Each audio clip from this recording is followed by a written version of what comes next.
మార్పు చెందక మార్పు చెందడానికి అవకాశము లేక ఉండేటటువంటి వస్తువు ఏదుందో దాని పేరే ఆత్మ.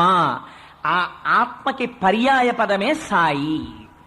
ఎందుకో తెలుసా అండి? మీరు సాయి అన్న ధ్వని ఒక చోట వినపడుతుంది. అక్షరాలుగా రాసేటప్పుడు షాషాసాల్లో సా అన్నది ప్రయోగించకుండా షాయి అన్న శబ్దాన్ని ఎక్కడ వాడారు మీరు జ్ఞాపకం తెచ్చుకోండి. ఊర్ధ్వమూలమధశాయి అంది వేదం.